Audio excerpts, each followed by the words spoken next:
I'm really glad you're here. Me too. Welcome to MsMojo, and today we're counting down our picks for the first kisses from live-action TV shows that inspired backlash from audiences. Hey, look, I know there's people around, but who cares, right? I mean, that's the whole point. I finally have the courage to do this. Number 10, Lucas Sinclair and Max Mayfield. Stranger Things. I didn't realize it was such an honor to go trick-or-treating with you. Yeah, I mean, we know where to get the full-size candy bars. We figured you'd want in. That's presumptuous of you.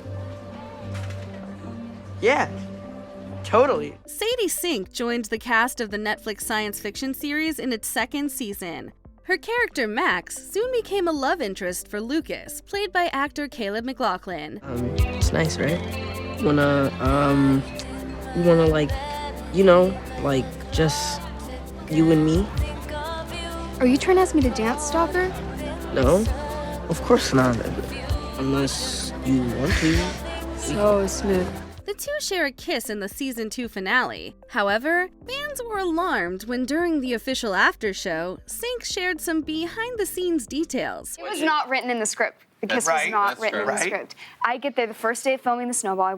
Me and Noah are like walking in, like seeing the decorations and stuff. One of you, I forgot, I think it was you, Ross, you say like, "Oh, Sadie, you ready for the kiss?" I'm like, "What? No, no, that's not in the script. That's not happening." Apparently, the Duffer Brothers wrote the kiss into the script after floating the idea to Sink and seeing her strong, anxious reaction. Sink responded to the online uproar by saying she did not object to the kiss, but many people remained skeptical of the somewhat callous attitude of the creators towards a sensitive issue. You kept timing it wrong. That's what Caleb says. You know what? Well, we should. No! You needed to do a Finn. Finn told us. Number 9, Eric and Lyle Menendez, Monster. You didn't tell Craig what we did you? No, of course not.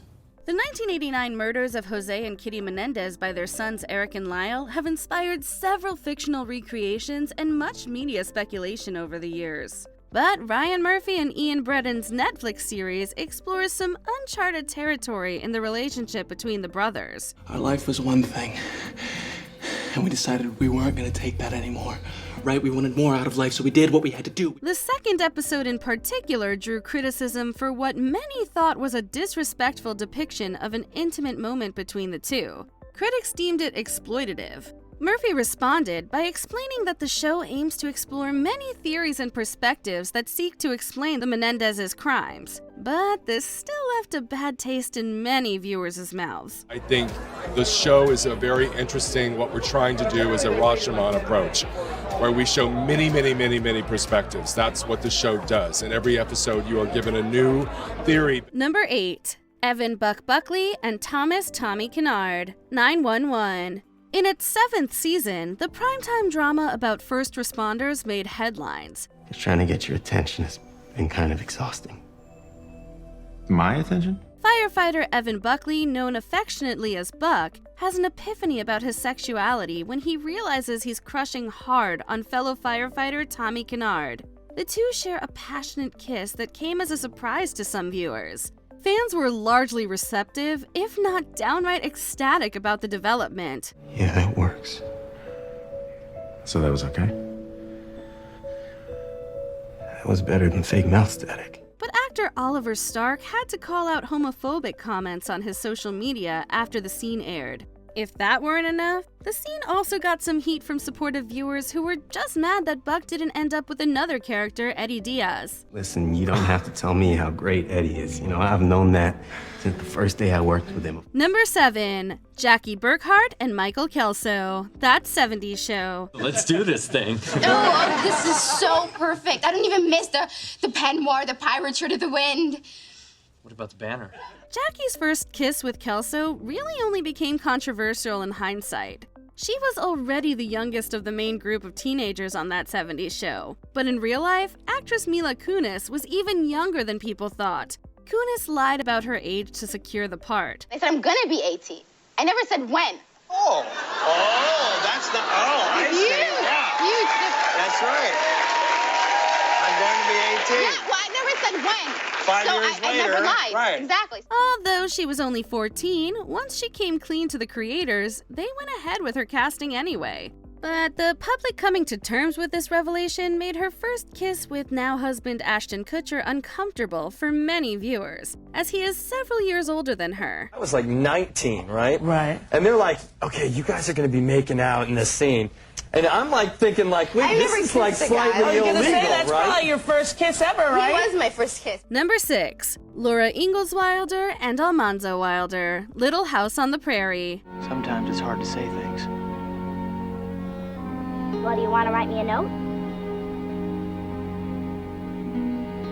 Good idea. It's hard to imagine the idealized world of Little House inspiring much in the way of controversy. But in his memoir, the actor who played opposite Melissa Gilbert's Laura wrote how their first kiss would have been handled differently today. I was scared. I didn't know. Well, yeah, like I say all the time, I didn't even shave my legs yet, and you shaved your face. It was weird. Dean Butler was in his 20s when he and Gilbert shared their first on-screen kiss. She was still a teenager.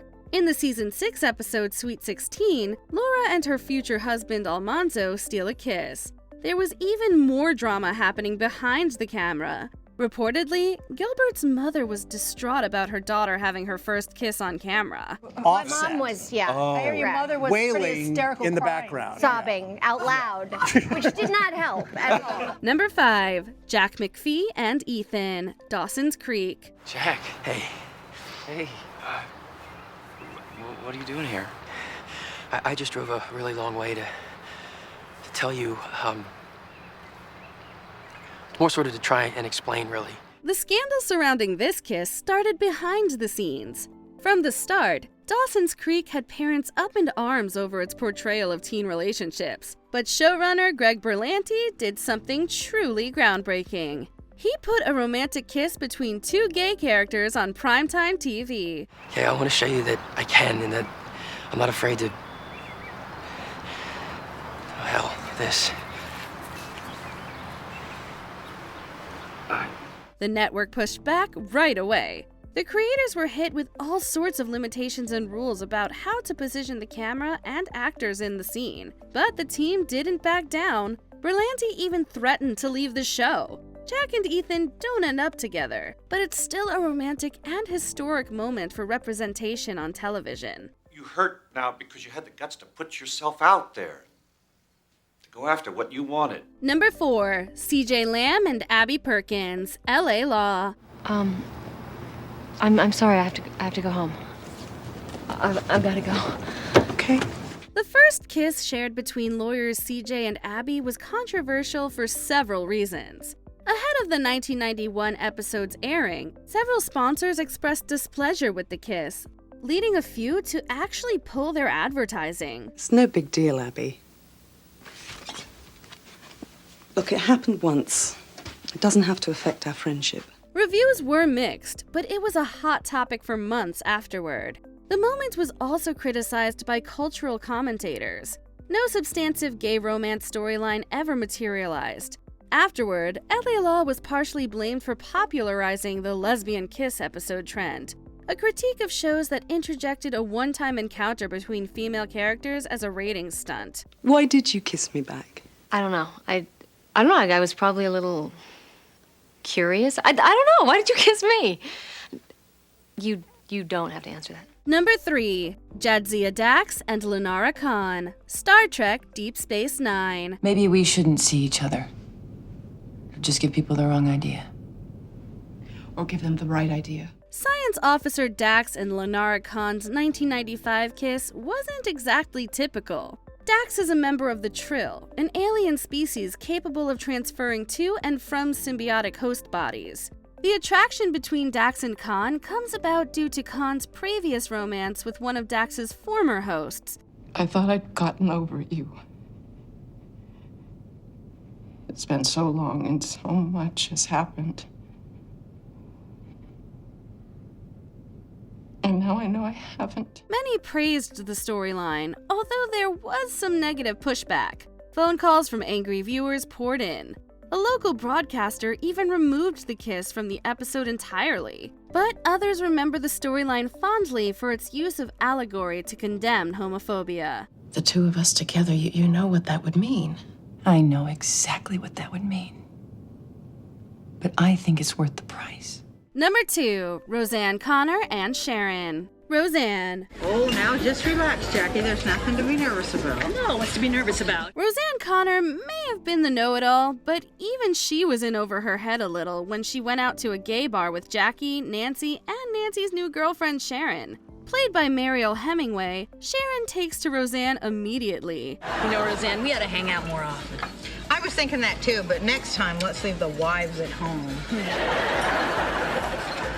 You read my mind. She plants a kiss right on Roseanne's lips to the excited hollering of the studio audience. It was a brazen moment that flew right in the face of the conservative criticisms of primetime TV at the time. ABC was reluctant to air the episode, fearing for its advertising dollars. Roseanne was one of its biggest shows. I told her there might be a chance you might freak out. I'm not freaking out. Why would I freak out? Well, you know, maybe you like the kiss just a little. When it finally aired in March 1994, the reception was relatively positive. Hemingway would later joke about the moment when she hosted SNL. See you in a bit. Come this way. Hey, Lauren. Oh, Lauren, don't forget to introduce me to your wife at the party tonight. Before we continue, be sure to subscribe to our channel and ring the bell to get notified about our latest videos. You have the option to be notified for occasional videos or all of them. If you're on your phone, make sure you go into your settings and switch on notifications. Number 1. James T. Kirk and Nyota Uhura. Star Trek, the original series. In this landmark 1968 episode, a group of sadistic extraterrestrials use their psychic powers to force Captain Kirk and Lieutenant Uhura into a passionate embrace. I'm so frightened, Captain. I'm so very frightened. That's the way they want you to feel. Makes them think that they're alive. It may not be romantic, but the now iconic moment between William Shatner and Nichelle Nichols turned out to be one of the first interracial kisses on American television. However, it wasn't the viewers who were most agitated, it was the network. NBC execs monitored it intensely the entire time. You're half crazy because there's nothing inside, nothing. And you have to torture us to convince yourselves you're superior. Worried about offending viewers, they suggested an alternate version of the scene without the kiss. Shatner forced their hand by ruining every single alternate take, forcing them to use the original. And then it comes when you see him cross his eyes. And the room goes... and the two suits are over there. And Jean now Jean hasn't seen it. Jean goes, well, that was interesting. The kiss went to air and became a landmark TV moment. Were you surprised by these choices? Tell us in the comments. Yeah. Please stop touching each other. Do you agree with our picks? Check out this other recent clip from MsMojo. And be sure to subscribe and ring the bell to be notified about our latest videos.